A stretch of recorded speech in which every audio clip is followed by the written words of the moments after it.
en este sistema, porque si no estaríamos todavía hablando de un sistema tradicional de averiguación previa y no tendría caso nuestro sistema. Entonces, la flagrancia la define como tal, aquello que se puede ver, aquello, como vulgarmente a lo mejor decimos, cuando te agarran con las manos en la masa. Va quitándole a la policía esa posibilidad de detener por una simple sospecha y por un marcado nerviosismo, que era lo común, cómo se detenían a las personas. O bien, decían siempre los policías, tuvimos una llamada, una denuncia anónima y acudimos al lugar y ¿qué creen? Sí traía lo que decía. ¿Sí? También la policía anteriormente veía un grupo de personas en la calle y por la simple apariencia, por la vestimenta, me tocaron casos donde decía con actitud, con apariencia de cholo, por eso lo abordamos y lo detuvimos. Entonces, eso era motivo suficiente anteriormente para poder detener a una persona y justificar en un momento dado esa detención. Sin embargo, les reitero, a través de esta amparo directo 14/2011, la Suprema Corte hace esa referencia que la policía pues ya no tiene esas facultades para detener ante la sola sospecha de que alguien pudiera estar cometiendo un delito o de que estuviera por cometerlo. Ni tampoco la policía podía, porque eso es lo que comúnmente se hacía, detener para investigar. ¿Sí? Si la persona no era sorprendida en flagrante delito, no se calificaba de legal esa detención. Esto lo fue acuñando la Suprema Corte de acuerdo a ese amparo directo 14/2011. Sin embargo, de ahí fueron saliendo diversas dificultades para la misma fiscalía y para la misma policía, que decía, bueno, si ahora ya no puedo detener por una simple sospecha o por un marcado nerviosismo, ¿qué es lo que tengo que hacer? De ahí van surgiendo diversos criterios y lo que hoy nos ocupa es hablar sobre las llamadas restricciones provisionales al ejercicio de un derecho y los niveles de contacto. El control preventivo, básicamente. Ese control preventivo se va dando de acuerdo a cómo se va desarrollando el sistema. Como comentábamos, ya los policías decían, ya no es marcado nerviosismo, ni por sospecha, ni por una denuncia anónima, porque en estos puntos también la Comisión Nacional de Derechos Humanos hizo diversas recomendaciones a las diferentes fiscalías de la República y de diferentes estados, a efecto de que ya esas formas de detener eran muy concurrentes, eran muy comunes. Y dentro de esas formas de detención, pues las personas muchas veces resultaban con violaciones de otros derechos, resultaban lesionadas, golpeadas, porque pues de esa forma pues, se podían obtener algunas confesiones o bien obtener los objetos del delito, se introducían a sus domicilios, revisaban vehículos, detenían a cualquier persona únicamente por sospechas, por apariencia. Entonces, el amparo que les refiero quita todo eso. Y empiezan a ver la forma en que ahora sí podían llevar a cabo estas detenciones. Y van surgiendo los controles preventivos provisionales, ¿sí? Que básicamente son 2 controles preventivos provisionales. Esos controles preventivos provisionales, un primer acercamiento que tiene la Suprema Corte, también la primera sala, es en el amparo directo en revisión 3463/2012. En este precedente, la primera sala se ocupó de analizar cuáles son las condiciones que justifican este acto de molestia, ya sea por el señalamiento de una denuncia formal o informal. Aquí ojo, estos controles preventivos permiten que la autoridad se acerque a la persona siempre y cuando, ¿sí? Siempre y cuando o previamente haya una denuncia, haya un señalamiento, ya sea de un testigo, de la víctima, para poder acceder a esta persona. Tendría que haber una sospecha razonable. Entonces, los policías, al momento de detener, ya decían, bueno, acudimos a tal lugar, de igual forma, a través de una llamada, una denuncia, y nos identificamos con esta persona, quien coincidía con los rasgos fisonómicos de esta denuncia anónima. Cuando nos íbamos acercando, tomó una actitud inusual o una actitud evasiva. Era suficiente cuando llegaban al control de detención para que los jueces a nivel federal pudieran justificar esa legalidad. Esto poco a poco fue creando que la libertad, aun cuando es un derecho fundamental y que no es absoluto, tampoco puede ser un derecho humano muy laxo, ¿sí? Porque no podíamos andar por la calle y que al arbitrio de la policía se nos acercaran y con la menor justificación accedieran a nosotros, a las personas como ciudadanos, y nos pidieran hacer una revisión corporal, porque es lo primero que te dice la policía. ¿Sabes qué?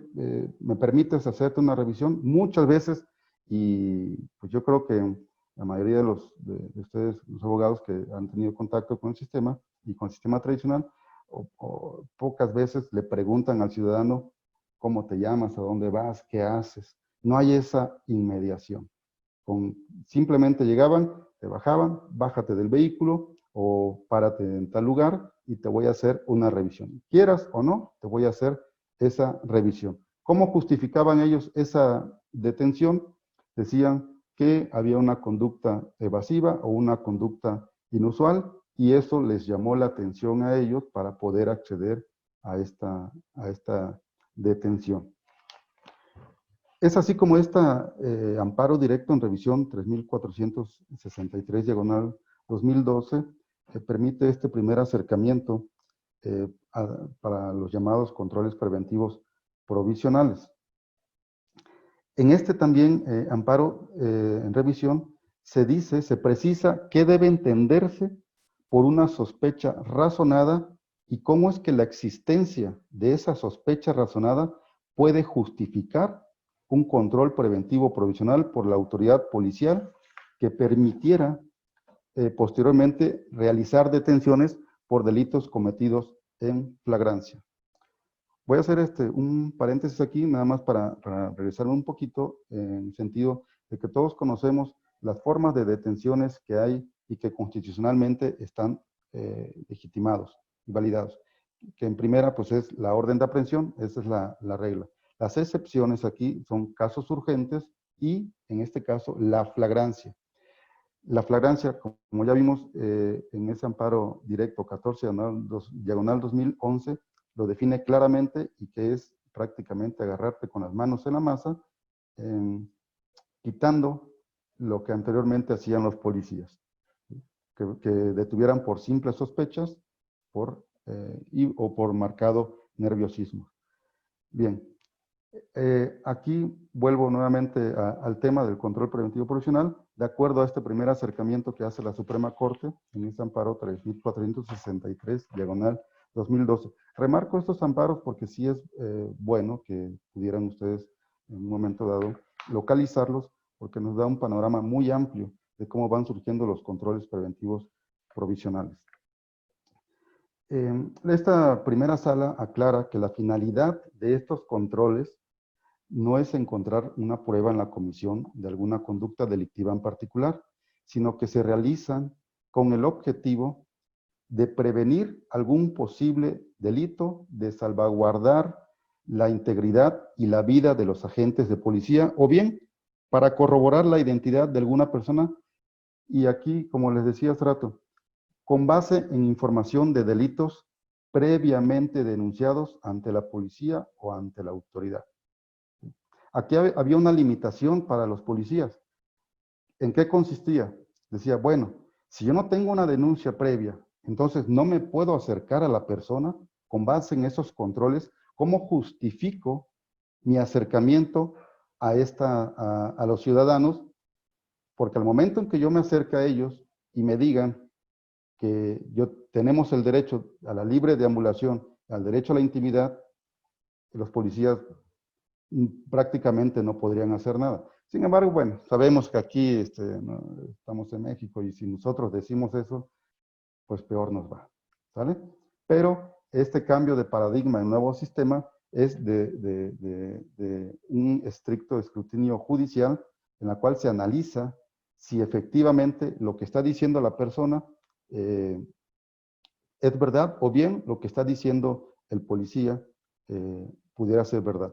Ahorita ya sabemos en este sistema que podemos hacernos de diversos, llamémoslo, pruebas, ¿no? Aún cuando en esta etapa inicial, pues bien sabemos que se conocen como datos de prueba, que estos datos de prueba o pruebas pudieran revertir lo que el informe policial está diciendo, ¿sí? Ya tenemos afortunadamente cámaras, fotografías, y no nada más por parte de nosotros, sino por cualquier persona que ya en su teléfono tiene videos, donde es fácil grabar una detención y ha sucedido mucho que estos videos o fotografías nos han ayudado para saber si la detención es legal o no.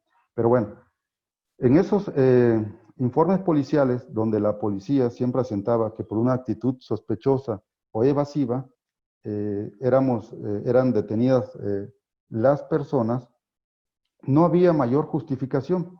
El estándar, como hace poco vimos con el maestro Fernando Allende, el estándar de detención para poder restringir la libertad de una persona, en eso se basaba, ¿sí? No había más. Decía, bueno, ¿cómo justificas ahora? Ya no hay una sospecha ni un marcado nerviosismo. Ahora hay una conducta sospechosa y una conducta evasiva. Sin embargo, en esos informes nunca se ponían, nunca se justificaban en qué consistían esos informes o esas evasivas, ¿sí? Nada más se decía, yo venía caminando, se dio la vuelta, para mí ya es una actitud sospechosa, una actitud evasiva de los elementos policiales y eso me motiva a mí a acercarme y revisarlo. Sin embargo, esas actitudes que ellos consideraban para sí sospechosas o evasivas, poco a poco en el sistema federal y ante los jueces, ya no fue causando el mismo impacto que tenía, porque se fue dando un mayor acercamiento con la Suprema Corte sobre qué podía entenderse como una sospecha razonable con datos objetivos y no datos subjetivos, que era lo que siempre se estaba alegando en los controles de detención. De ahí se da un segundo acercamiento con la Suprema Corte de Justicia, en el amparo directo en revisión 1596, diagonal 2014. Ahí se dictó la sentencia el día 3 de septiembre del año 2014. En este amparo en revisión, como yo les decía, en el anterior decían, bueno, yo tengo para justificar el acercamiento con una persona y aplicar los controles preventivos, debo estar precedido de una denuncia, formal o informal.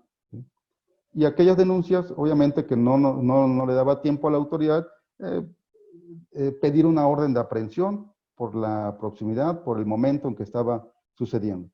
Este otro amparo en revisión, directo en revisión, 1596, diagonal 2014, introduce lo que ahora conocemos como los 3 niveles de contacto. ¿Por qué son 3 niveles de contacto? Hay un criterio, si me permiten buscarlo.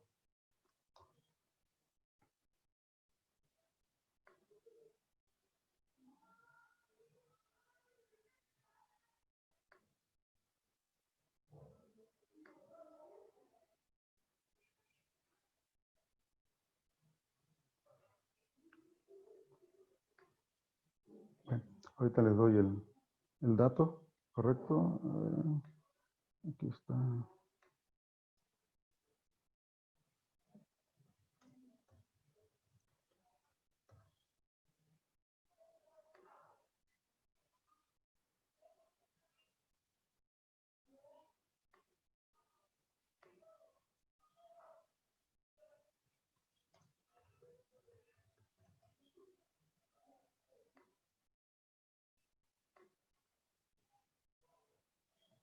Bueno, ahorita lo busco con más calma, no lo encontré en este momento. Bueno, en ese criterio del año 2017, me parece, también de la Suprema Corte, habla que de hecho el compañero Emanuel hizo el comentario en, en la clase del maestro Fernando Allende sobre los dos niveles de contacto. Pero también en esa misma fecha salen los tres niveles de contacto. ¿Sí? Pero bueno, ahí habla de dos niveles. ¿Por qué? Porque estos dos niveles de contacto hacen referencia a los controles preventivos provisionales, que eran el acercamiento con las personas bajo una sospecha razonable y justificada. Sin embargo, el inconveniente que tenían los policías para acercarse a cualquier otra persona que no tuviera precedido una denuncia formal o informal era, ¿cómo me la acerco? Voy a violar sus derechos y no voy a poder justificar esa detención. Entonces surge el primer nivel de contacto. Y ese primer nivel de contacto es una simple inmediación entre el agente de seguridad y el individuo para efectos de investigación, identificación o de prevención del delito. El segundo nivel de contacto es una restricción temporal del ejercicio de un derecho, como puede ser la libertad personal, propiedad, libre circulación o intimidad. Y el tercer nivel de contacto es una detención en sentido estricto. Bien, ahora a lo mejor ustedes dirán, ¿cómo podemos justificar o por qué la policía, si estos niveles de contacto, estos controles preventivos no están en el artículo 16 de la Constitución? Las únicas formas de detención son la orden de aprehensión, caso urgente o flagrancia. ¿Cómo es que estos niveles de contacto lo aplican y pasan ese tamiz de constitucionalidad a través del artículo 16 constitucional? Bueno, esos niveles de contacto tienen una justificación y una base constitucional a través de las funciones que realizan los elementos de la policía. Esto a través del artículo 21 de la Constitución, en la cual ellos pueden, la seguridad pública es una función a cargo de la federación, en las entidades federativas y los municipios. ¿Todo bien? Bueno. Que comprende la prevención de delitos, la investigación y la persecución para hacerla efectiva, así como la sanción de las infracciones administrativas en términos de ley. La actuación de las instituciones, dice el artículo, de seguridad pública se regirá por principios de legalidad, objetividad, eficiencia. Bien, entonces esto es lo que legitima, con base en ese artículo 16 constitucional, estos controles preventivos provisionales, que son dos, y los niveles de contacto, que son tres niveles de contacto. Podemos pensar, bueno, los niveles de contacto y los controles preventivos no es lo mismo, justifican una flagrancia, ¿hasta dónde justifican esa flagrancia? El control preventivo provisional, el primer control, está inmerso o puede equipararse al segundo nivel de contacto.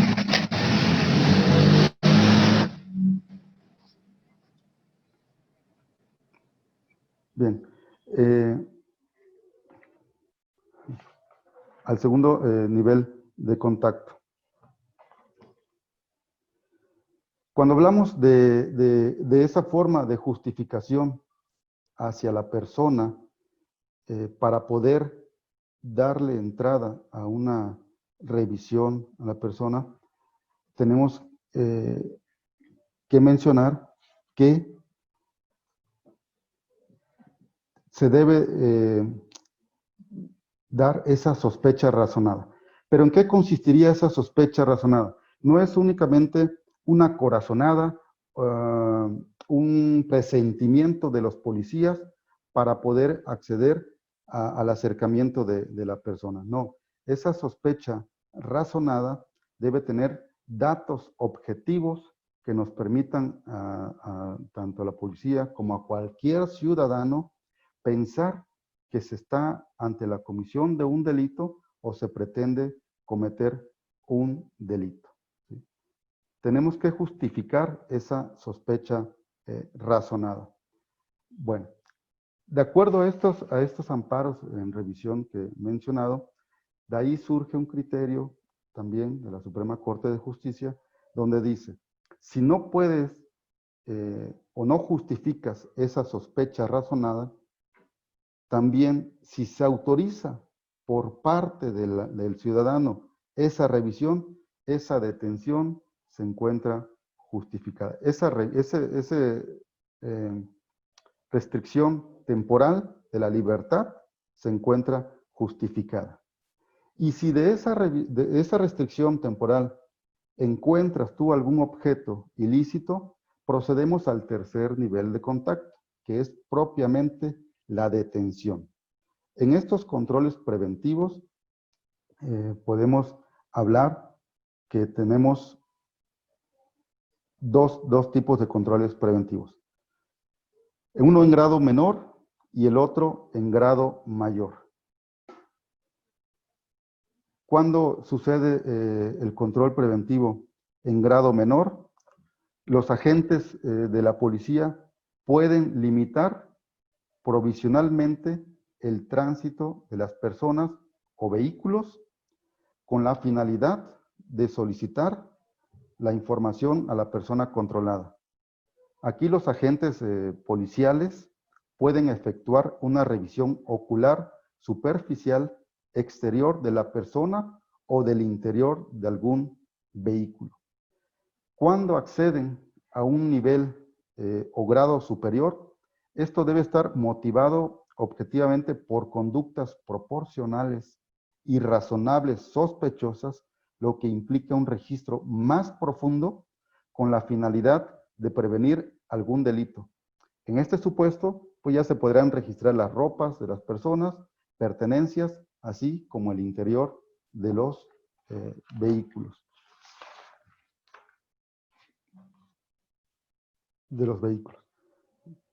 Pero esta sospecha razonable, les decía, es una sospecha razonable con bases en datos objetivos. Se refiere a objetos materiales de ilícito, sujetos, lugares, horarios, que sean descritos por las víctimas y los testigos relacionados con algún delito, con la denuncia que haya recibido la policía. En estos casos, la policía pues, puede acudir, hacer el contacto con estas personas y proceder a una, ya sea de acuerdo a los hechos que ellos estén observando, un control preventivo en grado menor o un control preventivo en grado mayor. Si de ahí detectan algún objeto ilícito, proceden al tercer nivel de contacto, que es propiamente la detención. Y esa detención, si cumple estos parámetros constitucionales, es una detención que los jueces van a calificar de legal. ¿Sí? Ahí no habría más que hacer, más que irnos pues, a la siguiente etapa del procedimiento, a efecto de escuchar pues, cuál sería la imputación y posteriormente la vinculación. Bueno, sin embargo, estos criterios fueron también elevando ese estándar de detención. Decían los policías en muchas ocasiones, les repito, detuvimos a una persona por un comportamiento inusual o por conductas evasivas y desafiantes a la policía. Hasta ahí nada más. Y párenle de contar. Bueno, y en la revisión nos dio su consentimiento también para poder revisarlo. La Suprema Corte, a través de diversos criterios, que ahorita lo voy a mencionar, ha dicho, y de acuerdo a ese estándar que se tenía, porque el estándar era nada más, a mí nada más justifícame que, ¿por qué lo detuviste? Y los policías, o el informe policial, los agentes decían, fue por una conducta evasiva. Trató de darse a la fuga. Eso es todo. Y los jueces decían, Bueno, ok, para mí eso es suficiente y ya me justificaste que una persona que trata de darse a la fuga ante la presencia de la policía es porque está en presencia de un delito o posiblemente vaya a cometer un delito. Los jueces de control justificaban esta forma de detención a través de la tesis de jurisprudencia 5/2004, que era sustentada por el Quinto Tribunal Colegiado del Circuito del Centro Auxiliar de la Quinta Región, cuyo rubro dice, detención del inculpado si los elementos aprensores que realizaban labores de vigilancia observaron que éste, al notar su presencia, adoptó una actitud evasiva y al practicarle una revisión precautoria se percatan que está cometiendo un delito en flagrancia, como es posesión de narcóticos, aquella no es arbitraria. Es decir, si tenían una sospecha de que esa persona posiblemente estaba cometiendo un delito, bastaba con que esa sospecha justificaran ellos que había una sospecha de que se estaba cometiendo para proceder a revisarlo y le encontraban algún objeto ilícito, lo detenían. ¿Sí? Pero ese acercamiento no se encontraba justificado. Entonces es como se daban esas detenciones arbitrarias, sin embargo decían, hubo una sospecha, la persona caminó más rápido o trató de darse la fuga, hubo una conducta evasiva y hasta ahí. Para mí es suficiente y le encontraste, aparte de todo eso, le encontraste el objeto ilícito, entonces está justificada esta detención y se califica de legal. La misma entre los demás supuestos que se tienen que dar para que se dé la calificativa legalmente. Bueno, el estándar sube. ¿Sí? La Suprema Corte dice, no, ya no podemos estar nada más haciendo muy laxo esta detención. ¿Por qué? Entonces, ¿dónde queda el principio de presunción de inocencia? ¿Sí? ¿Cómo se garantiza ese respeto al derecho humano, a la libre circulación, a la intimidad? Y surgen nuevos criterios donde esta justificación ya no era suficiente, el hecho de decir que te presentó una conducta inusual o evasiva para poder detener a una persona.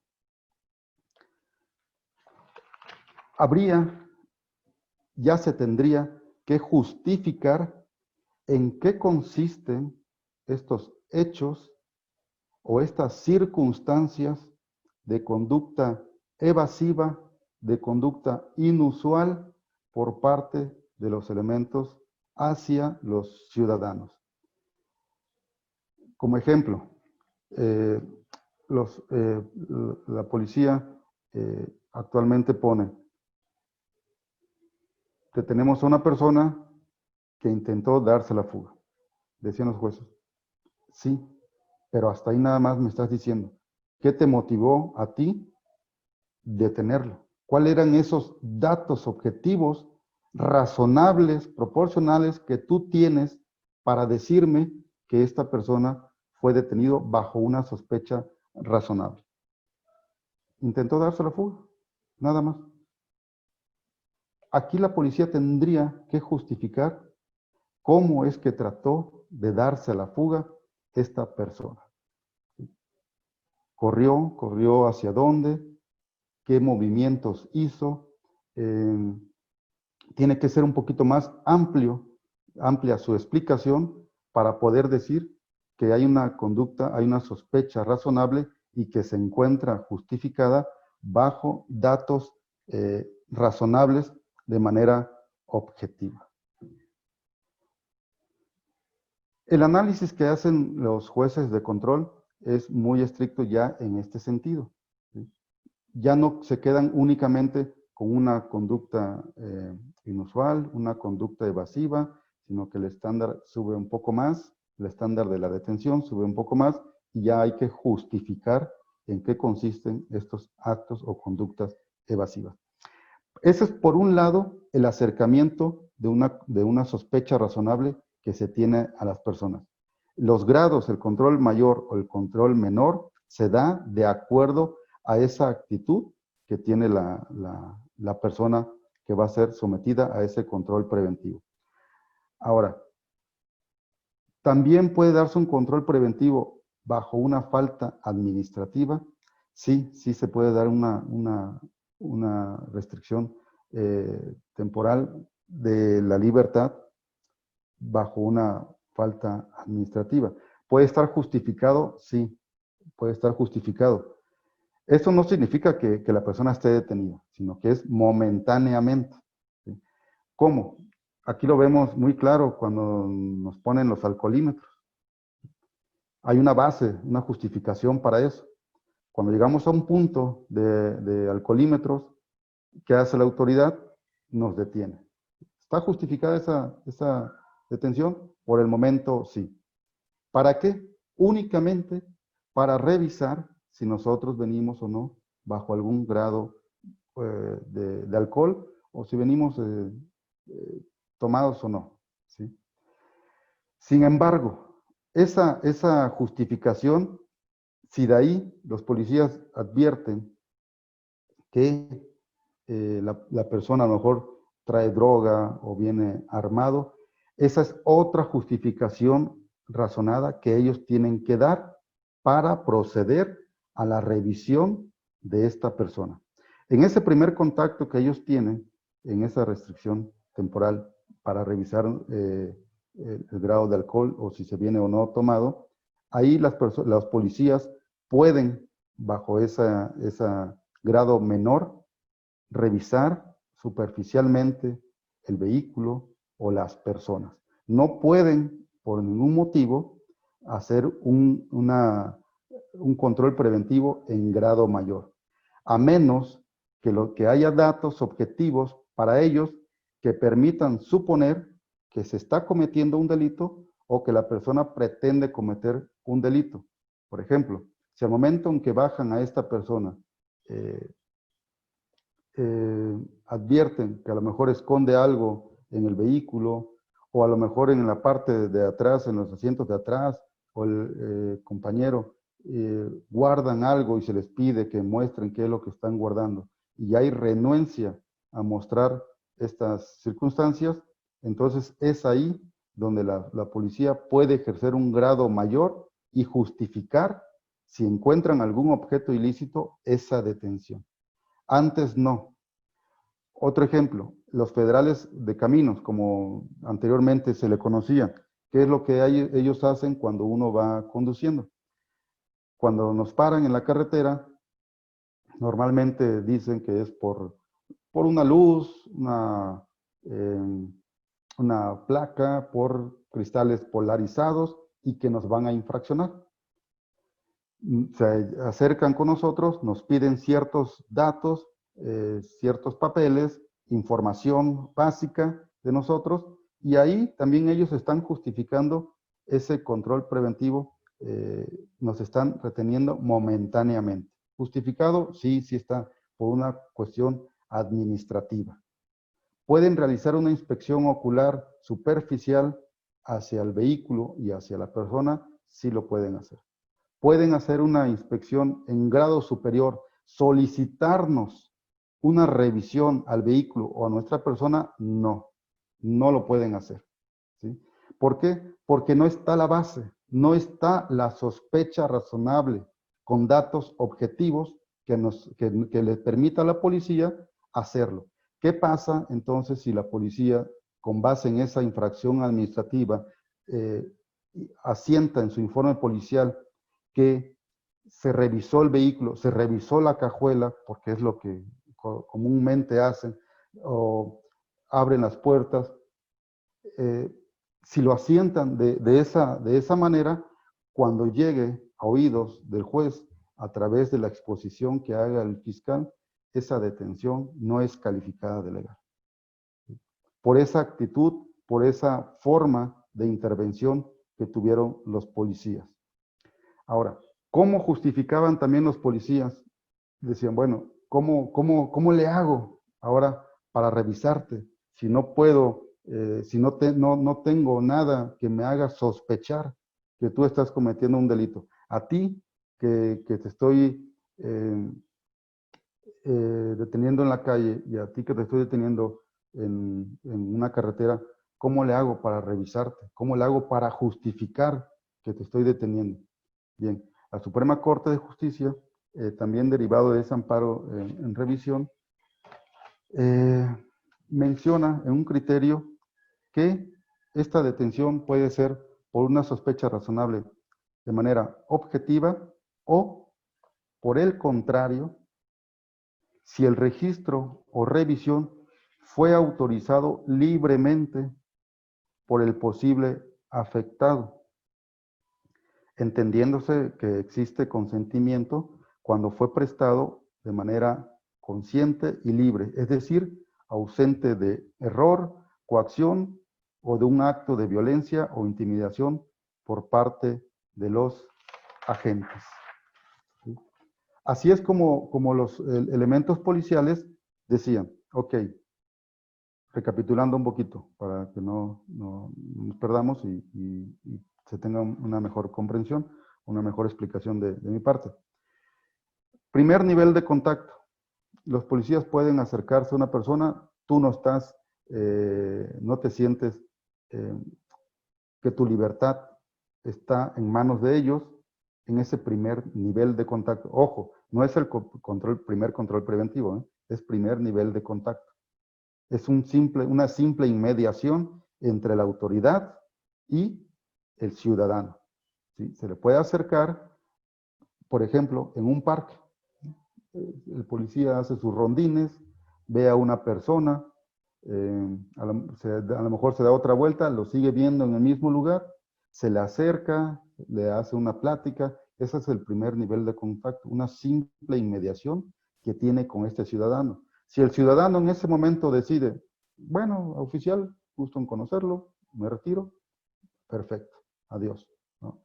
Pero si de esa inmediación el policía empieza a advertir que la persona tal vez no es de ahí, por el contexto del lugar, tal vez se tenga conocimiento que hay eh, robos, asaltos o se cometen delitos y la persona tal vez no pueda justificar de una manera clara su presencia en ese lugar, entonces se pasaría al segundo nivel de contacto. Y ahí es donde entran los controles preventivos, en grado menor o en grado mayor. Ahí sí el ciudadano ya se siente restringido momentáneamente de esa libertad a petición de la autoridad. Ya la autoridad le está diciendo, a ver, permíteme, no te muevas, ahora sí, vamos a platicar un poquito más, no encuentro justificación de tu estancia en este lugar, le hace un primer, en grado menor, que es lo que amerita, una observación a su persona. Si de esa plática la persona empieza a actuar de una forma inusual, de una forma más evasiva, de una forma desafiante ante la autoridad, entonces procede al control preventivo en grado superior. Y en este caso ya el policía puede ejercer una revisión a su persona. Y si de esa revisión le encuentra algún objeto ilícito, lo detiene. Pero si de esa revisión no encuentra ningún objeto ilícito, la persona se retira.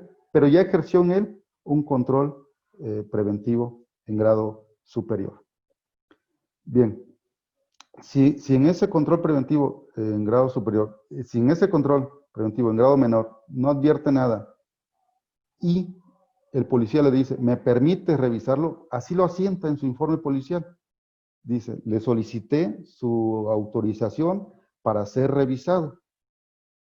Ya está aplicando el segundo control preventivo, que es en grado mayor, una revisión corporal. ¿Cuándo se puede dar una revisión corporal? Hay dos supuestos nada más. Cuando se da una detención en sí, cuando hay una flagrancia, si a esta persona que estuviera en el parque le encuentra un arma, lo puede registrar sin pedir mayor autorización. ¿Sí? ¿Por qué? Porque ya hay una flagrancia y lo detiene. O bien en el control de grado superior. Ahí todavía no hay una detención propia. ¿Sí? Es una afectación momentánea a su libertad, pero sí puede hacerlo con base en grado superior. Pero ahí, si no le encuentra ningún objeto ilícito, le dice, pues adiós, te retiras. ¿Sí? Bueno, ¿qué pasa cuando en los informes policiales ellos asientan en no había nada para una sospecha razonable que me justificara en grado superior? Sin embargo, le pedí la autorización para revisarlo y él me dio su autorización. Con base en este criterio, que ahora sí espero encontrarlo,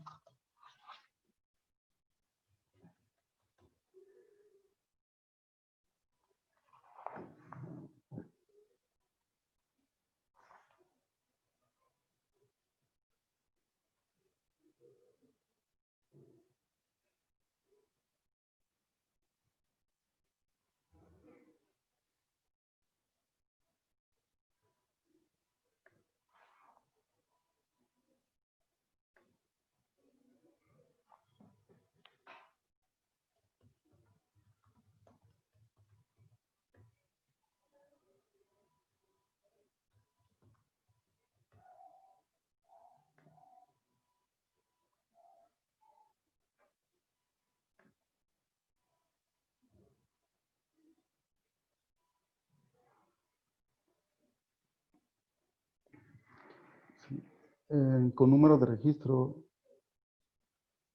286-38, también de la primera sala, cuyo rubro es Derecho Humano a la Libertad Personal, características de los niveles de contacto entre una autoridad que ejerce facultades de seguridad pública y una tercera persona. Con este criterio, los jueces de control nos decían, bien, hay una sospecha razonable.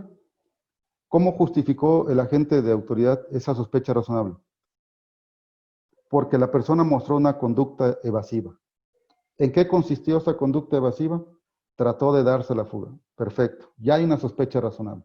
O bien, decían, no, mostró una conducta evasiva. Y cuando le pedimos su autorización para la revisión, le encontramos un objeto ilícito. Ah, bueno, ok. Tal vez la sospecha razonable no se acredita con datos objetivos, pero ya hay un consentimiento.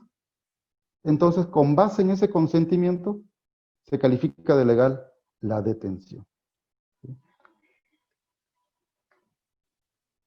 Esa es la forma en que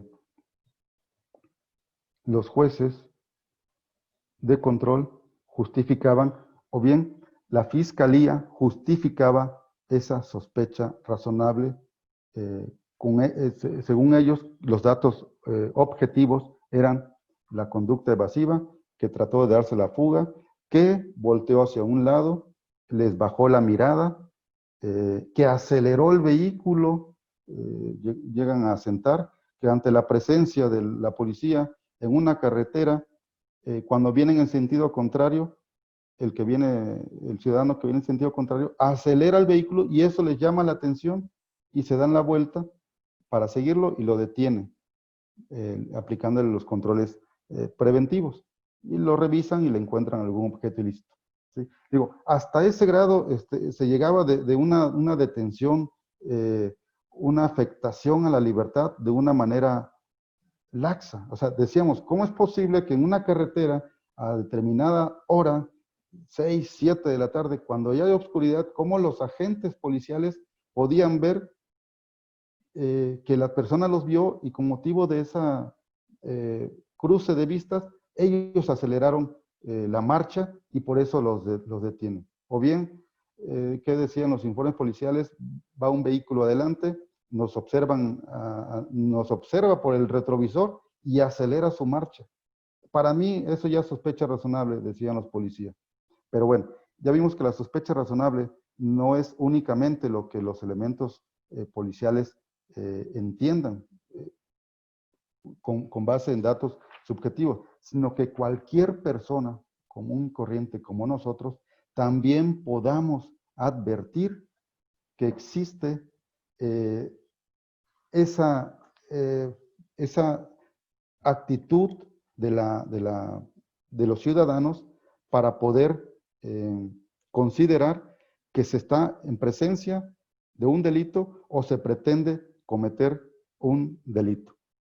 Aquí hay varios ejemplos de la Suprema Corte de Estados Unidos que ha venido acuñando esa figura de la sospecha razonable y que nosotros lo hemos venido adoptando. Uno de los primeros precedentes y pioneros en la materia es el caso Terry contra Ohio, que sostuvo que para analizar la validez de un registro personal sin orden judicial era necesario comprobar que éste se hubiera basado en una sospecha razonable. En ese sentido, de acuerdo a la Suprema Corte, para determinar si la actuación de la autoridad fue razonable, la policía debe ser capaz de señalar hechos específicos y articulados que, considerados conjuntamente con inferencias razonables, extraídas de esos mismos hechos, permitan justificar esa intrusión. ¿Sí? En Estados Unidos, ya desde tiempo atrás, mucho antes que nosotros, inclusive en otros casos como el de el Tribunal Europeo, que es Campbell and Haley contra the United Kingdom, habla sobre la sospecha razonable, que la existencia de datos o informaciones que puedan satisfacer a un observador objetivo que la persona en cuestión pudo haber cometido el delito. ¿Sí?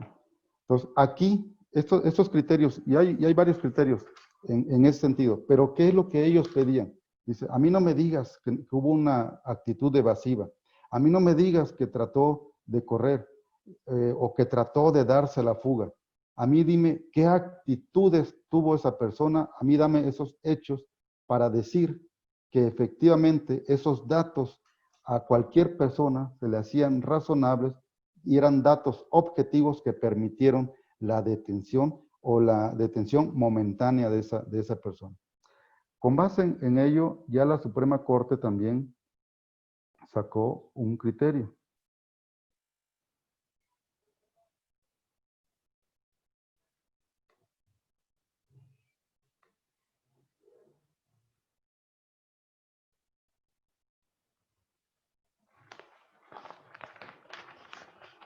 Y este criterio,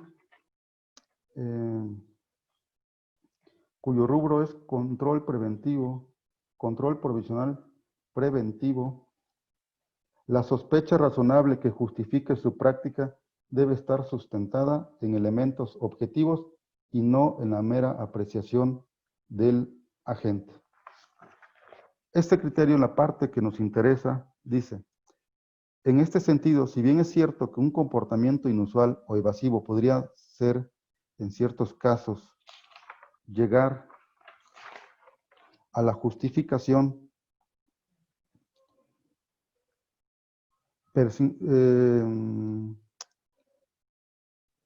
llegar a justificar la existencia de una sospecha razonable y en consecuencia autorizar un registro o control provisional como se hacía anteriormente, ¿sí? Que bastaba con que se asentara en el informe policial nada más un comportamiento inusual o evasivo, para ellos ya era justificado. ¿Sí? Sin embargo, dice, bueno, esto podría ser.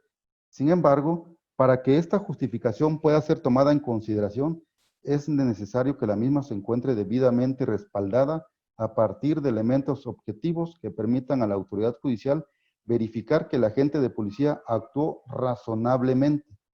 De este modo, la autoridad de policía debe explicar detalladamente en cada caso concreto cuáles fueron las circunstancias de modo, tiempo y lugar que razonablemente le llevaron a estimar que la persona actuó sospechosa o evasivamente.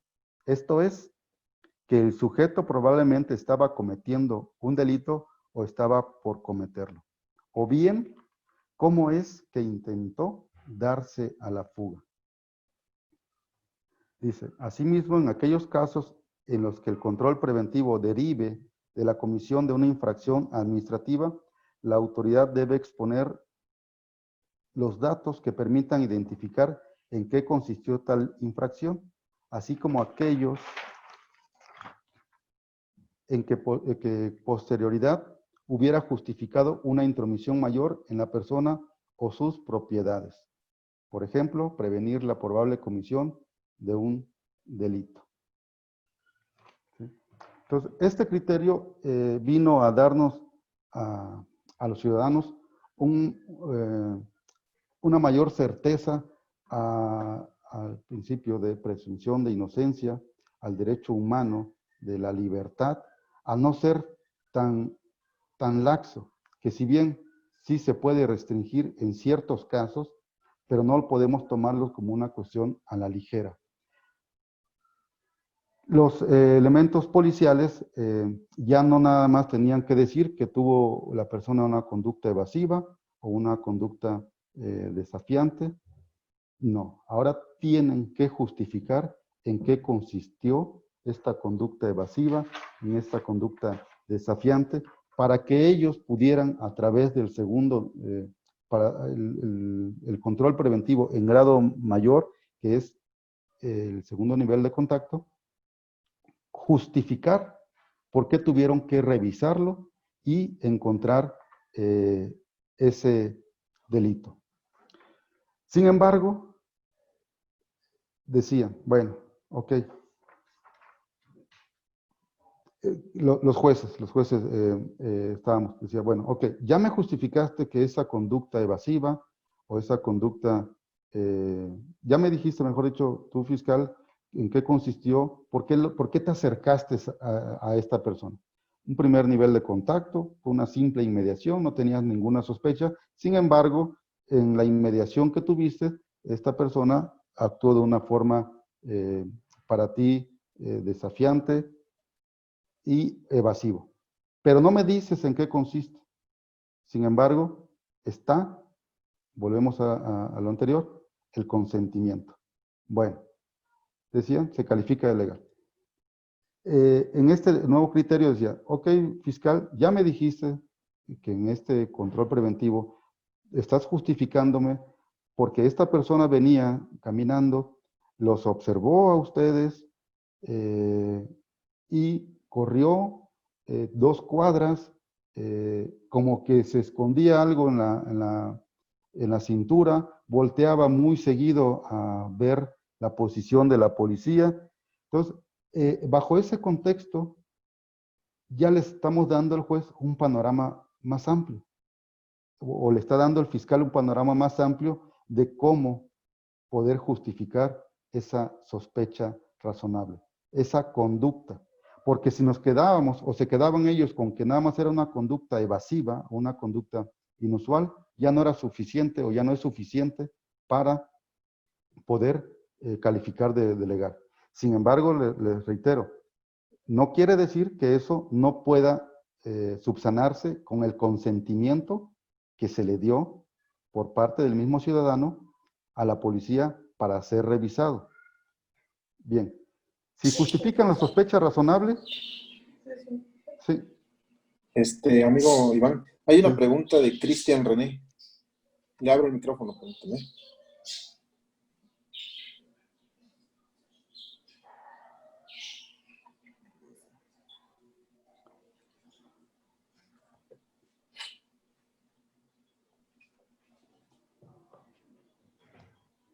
Adelante, Cristian.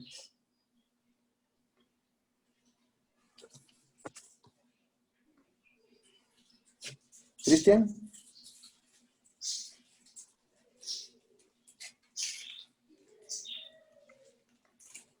Ya no lo ubico ahora.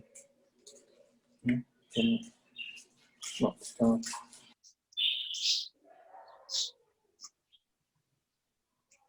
También había una pregunta de Virto. A ver, permíteme, ¿verdad?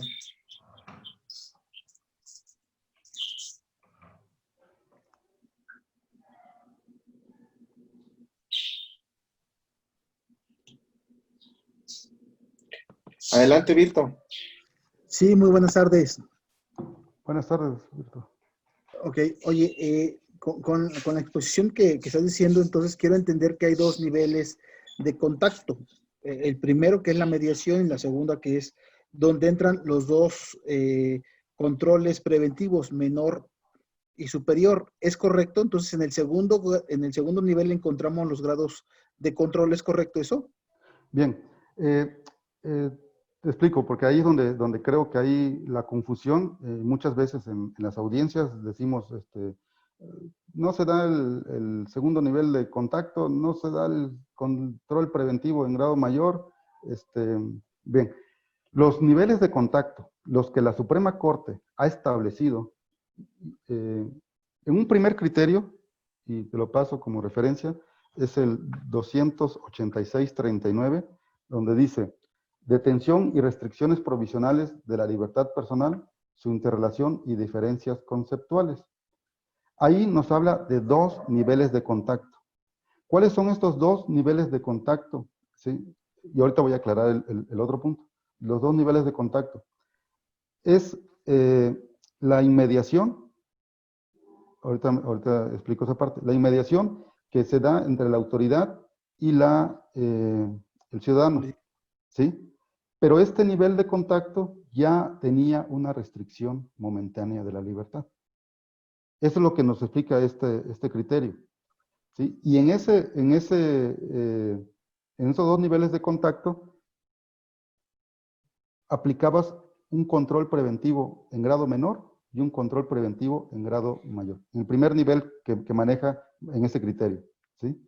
Y el segundo nivel de contacto es la detención en sí. Si le encuentras un objeto ilícito, como se dice, quedas detenido por traer esta arma de fuego. Es la detención en flagrancia. La flagrancia ahí surge a diferencia de lo que maneja el artículo 16 constitucional, lo que se puede observar a simple vista. ¿Por qué? Porque tuvimos que cruzar el umbral de los niveles de contacto para llegar a la flagrancia, para justificar esa flagrancia. ¿Sale? Bueno, ahora, si nos vamos a este otro criterio,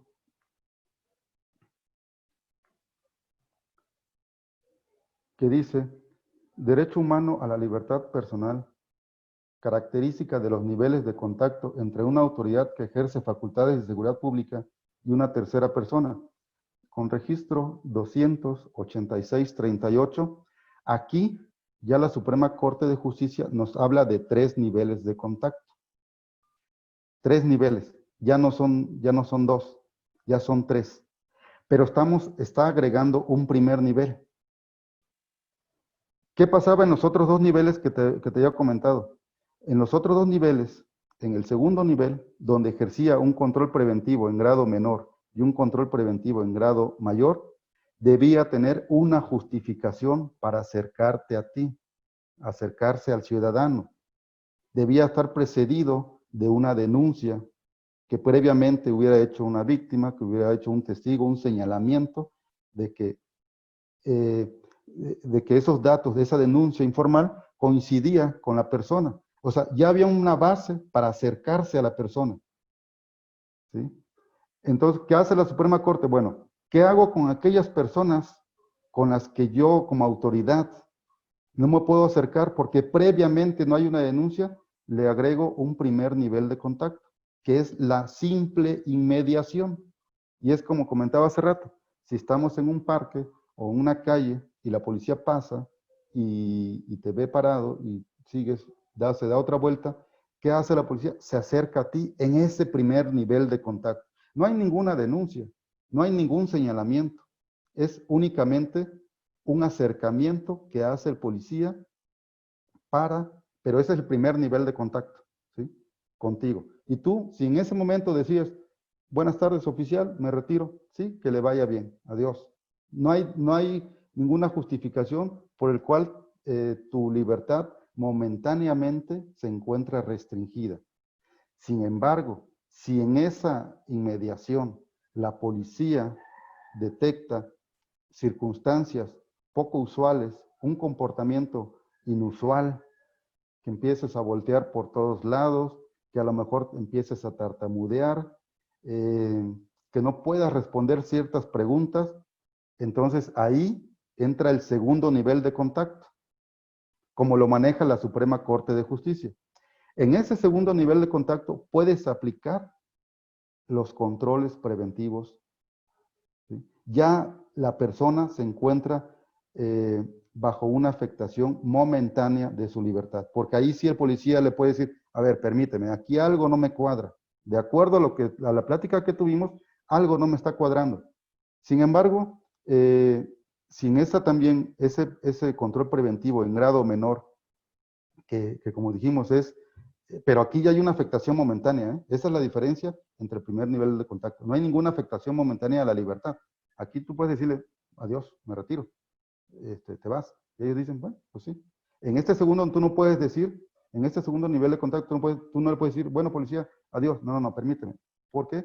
Porque yo ya te estoy afectando momentánea, porque tu comportamiento se me hace inusual, tu comportamiento ya es evasivo, tu comportamiento ya no está cuadrando con lo que tú me estás diciendo en esta plática que tenemos.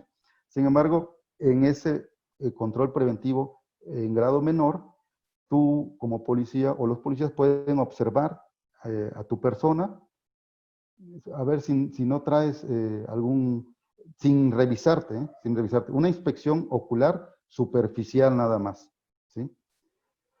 Si ellos no detectan nada, o si tú traes una cangurera, una mochila, pueden ver si no hay un abultamiento que en la percepción de ellos pudiera ser, y para salvaguardar su libertad, a lo mejor pudiera ser un dato objetivo que diga, bueno, pudiera ser que traigan algo. Si ellos no advierten nada, le pueden decir a la persona, y es lo que están utilizando, oye, ¿me permites revisar tus pertenencias? ¿Me permites revisarte? ¿Qué hace uno como ciudadano? A lo mejor, como nunca estamos en esos lugares y lamentablemente a veces no hay testigos, yo supongo que le han de decir, no, señor oficial, déjeme ir, me retiro. ¿Qué hacen los policías? Claro, no lo piden con esas palabras, ¿no? Y asientan en el informe policial, nos dio su consentimiento. Y con base en ese consentimiento le encontramos un arma, le encontramos droga. O bien, que pueden decir, tenía una conducta evasiva, una conducta inusual, y además se llevaba mucho la mano a la bolsa, volteaba o abrazaba mucho la mochila, comportamientos que ponían en riesgo nuestra seguridad y por eso aplicamos un control preventivo en grado mayor y procedimos a la revisión. Ahí vemos que no hay un consentimiento, sino hay una aplicación en ese segundo nivel de contacto de un control preventivo en grado mayor.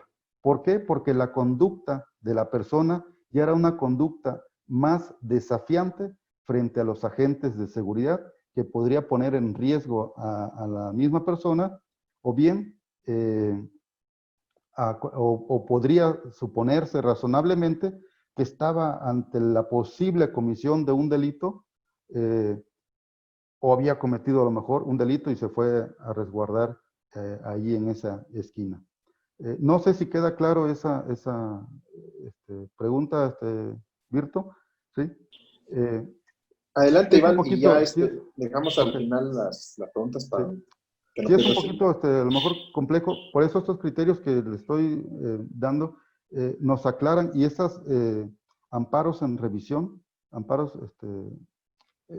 directos en revisión, nos amplían un poquito más todavía lo que es este panorama de la flagrancia estricta, ¿sí? Y cómo se fue dando, se fue convirtiendo de acuerdo al sistema, de acuerdo a las reformas que hubo en el mismo, de acuerdo a la transición para dónde va dirigido el sistema de enjuiciamiento, de acuerdo a las reformas en derechos humanos, pues ya la presunción de inocencia ya no quedaba como letra muerta, sino ya tenemos que utilizarlo prácticamente, ¿sí? Porque esa es la base también del sistema, la presunción de inocencia.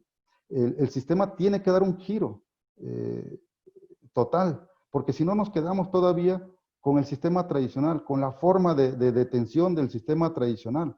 No, el sistema ahorita, el nuevo sistema nos permite a nosotros ya, como operadores del mismo, hacer investigaciones y refutar esa primera fase de la audiencia inicial que tenemos como control de legalidad, ¿sí? Yo les decía al principio, cuando yo era fiscal federal, mi temor, mi más grande temor era que no calificaran de legal esa detención por diversas circunstancias. Ese era mi mayor temor, ¿no? Por todo lo que implicaba una cuestión administrativa, una misma averiguación previa, inhabilitación, bueno, no calificar de legal una detención. Pero aquí, afortunadamente, ya tenemos los mecanismos, todo para que nosotros como defensa podamos también, ya no nada más que el juez o el fiscal crean en la policía, como anteriormente se hacía, ¿sí? Ya el policía no tiene la palabra absoluta. Si se dan cuenta, cómo se sentenciaba antes, con el informe, con el parte informativo, ¿sí? Lo que decía, si no podías refutar el parte informativo, sentencia segura. Y ahorita no.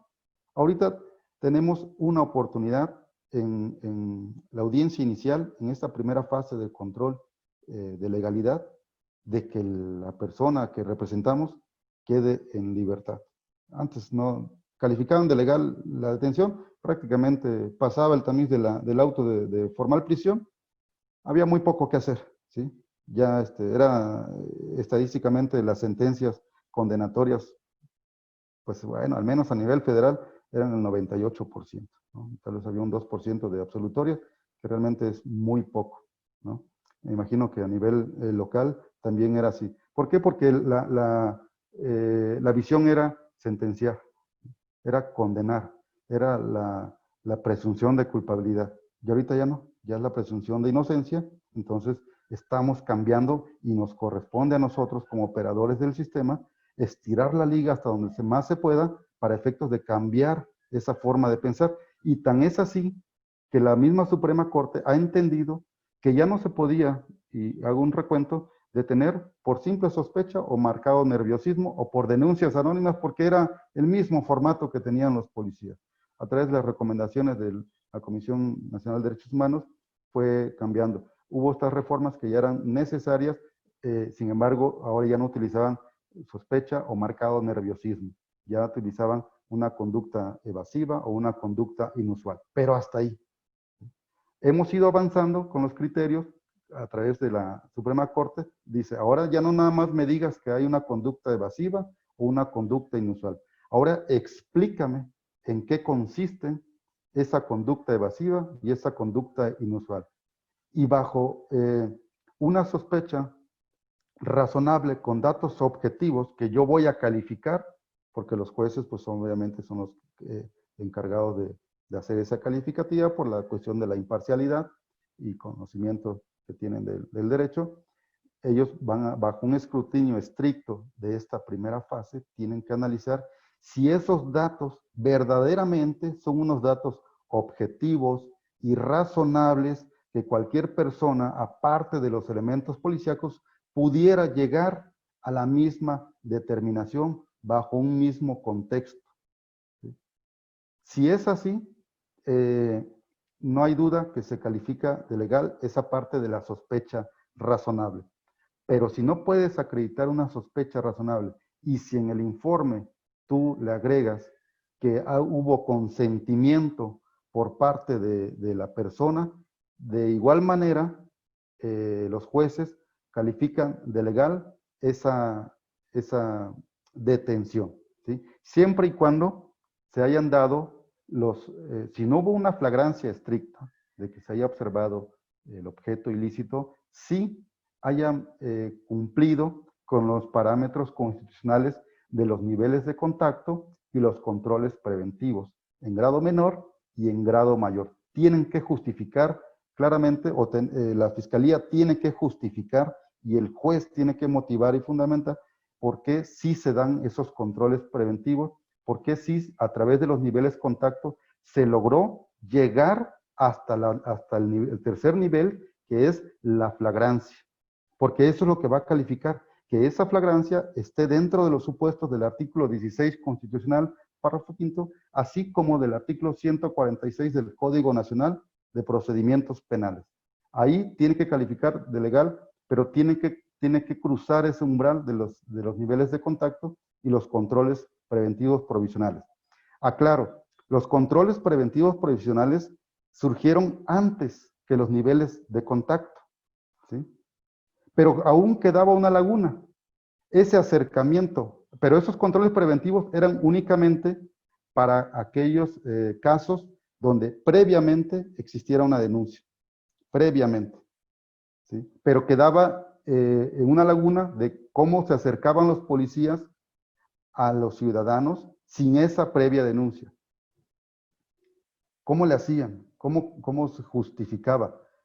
Entonces, ahorita ya le ponen pues ya varias formas de tratar de justificar ese acercamiento. Siguen manejando lo que es una llamada anónima, una denuncia anónima, una información anónima, una simple inmediación, y de esa simple inmediación surge un control preventivo en grado menor.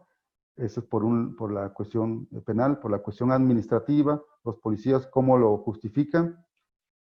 Bien sabemos que los policías en las carreteras, los federales, por ahí veo al maestro Guillermo, cuando se hacían operativos, poco veíamos en los informes, en las partes informativas, que la detención primordial era una infracción administrativa, ¿sí? Era simplemente un retén, que así le llamabas, o pues simplemente había un retén. ¿Y qué es lo que hacían los policías? Ábreme tu cajuela, bájate, con palabras, ¿no? Ya sabemos algunos, ¿no? Cómo eran. Otros muy amables, la verdad, que a mí en carretera me tocó gente muy amable, los mismos soldados, que te decían cuando ibas de viaje, ¿a dónde vas? Abre tu cajuela. Oye, espera, abre tu cajuela. Y abre esta maleta, ábrela tú. Híjoles, bueno. ¿Qué pasa si les dices que no? Bueno, eso es un tema que ahorita vamos a tocar. Bueno, pero así es como se estilaba. Poco veíamos en los partes informativos en cuestión de los policías de caminos, que derivado de una infracción administrativa, pararon tal vehículo, ¿no? Ahorita sí, ¿por qué? Porque ya se encontró el mecanismo para justificar esa afectación momentánea a tu libertad. No traes un foco, traes cristales polarizados. Tu luz es más baja que la otra. La placa no se ve. No la traes en el lugar. O sea, muchas infracciones al reglamento de tránsito. Eso justifica la afectación momentánea a la libertad. Sin embargo, para poder afectarte a ti en tu persona, poder acceder a un control preventivo en grado mayor, debe haber una sospecha razonable con datos objetivos que supongan que estás ante la comisión de un delito, que lo estás cometiendo o pretendes cometer, ¿sí? Tiene que justificar la policía cómo llegó a esa determinación. No puede decir la policía, porque no traía luces. Espérame, eso es una cuestión administrativa y para eso ya lo infraccionaste, ¿sí? Pero ahora, ¿por qué procediste a revisarlo? Ah, porque lo paré porque pues no trae placas. Y para mí es sospechoso de un delito. No, eso no es un dato razonable ni objetivo que permita suponer que cometió o está por cometer un delito, ¿sí? Bien, vamos a la parte que creo que ha causado un poquito de ruido también, con base en estos criterios que acabo de mencionar, donde dice que si no puedes acreditar la sospecha razonable objetiva, agrega o el consentimiento. ¿Qué se hace en las audiencias? Bueno, uno alega, por lo regular, no hay una sospecha razonable, no hay datos objetivos, porque no me dijo en qué consistió esa conducta evasiva. Actualmente algunos policías siguen haciendo eso. Conducta evasiva, intento de fuga, intentó correr, intentó caminar más rápido, volteó para un lado, me quitó la vista, y eso para ellos es la sospecha razonable objetiva. Sin embargo, ahorita ya no es suficiente esas manifestaciones. Ya les comenté, tienen que explicar en qué consiste. Sin embargo, siguen haciendo en los informes policiales esas manifestaciones. Pero también ya le encontraron el otro punto, que es: le solicité autorización y me dijo que sí, revísame lo que quieras. Es más, yo te abro la cajuela del vehículo y procede. Cuando bien sabemos que a veces no es cierto, ¿no? Pero esa manifestación que hacen en el informe policial es suficiente para algunos jueces, con base en ese criterio que se leyó, en el cual refiere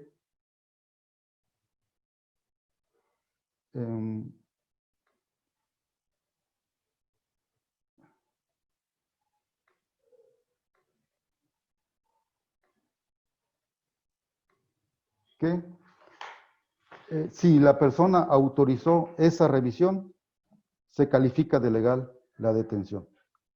¿Qué se ha hecho en esos casos?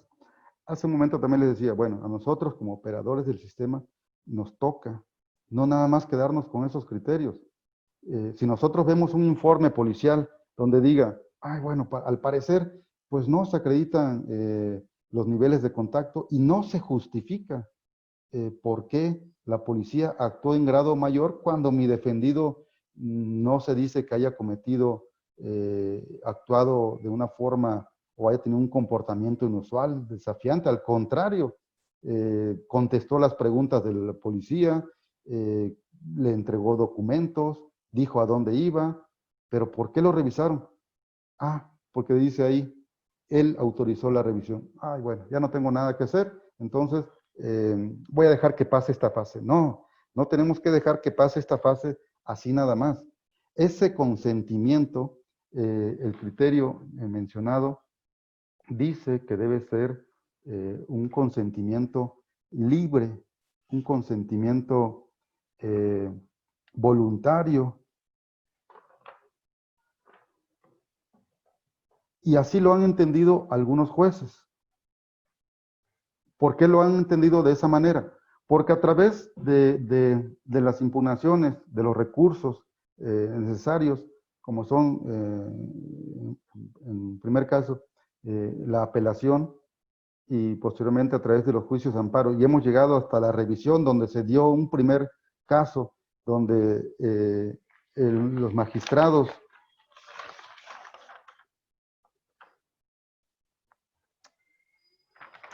decidieron darle una interpretación diversa a este consentimiento. Justificaron ellos, así como se venía haciendo por parte de la defensa,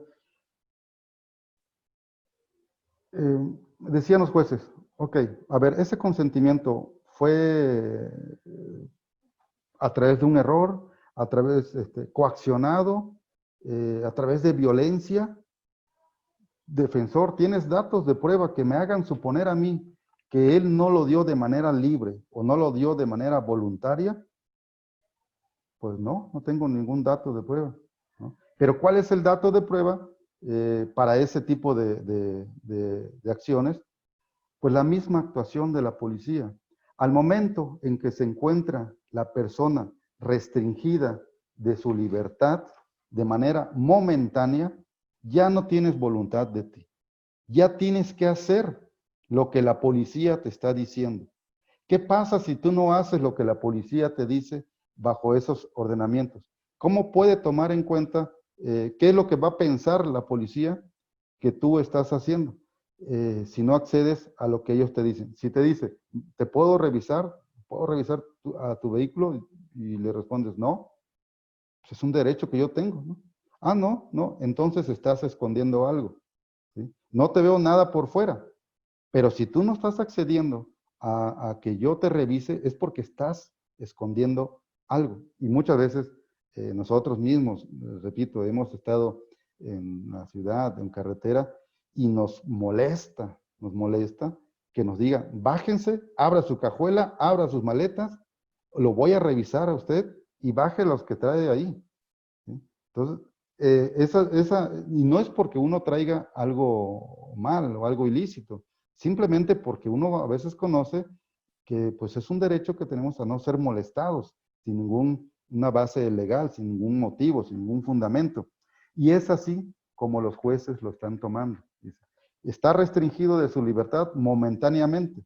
Ya no es, tu voluntad ya no te pertenece, le pertenece en este momento al policía, porque ya te privó momentáneamente de esa libertad de ambulatoria, ya se metió con tu intimidad.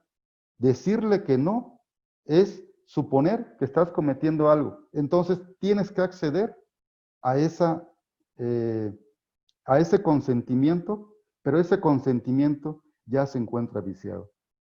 Ya no es un consentimiento que lo hayas dado de manera libre, de manera voluntaria. Y es con base en ese razonamiento que los magistrados, a través de amparos directos, amparos en revisión, han sido amparos indirectos, pero en revisión, han devuelto para efectos de que, tomando en consideración estos criterios, que se deje subsistente la resolución reclamada y considere otros, atendiendo a que si hubo sospecha razonable y deciden que no hay una sospecha razonable justificada, pero si hay un consentimiento, analice si este consentimiento es un consentimiento libre, es un consentimiento voluntario, es un consentimiento del cual tú no estabas restringido de tu libertad al momento en que te lo piden. Porque de ser así, ese consentimiento no tiene ninguna validez y se han decretado muchas libertades en ese sentido.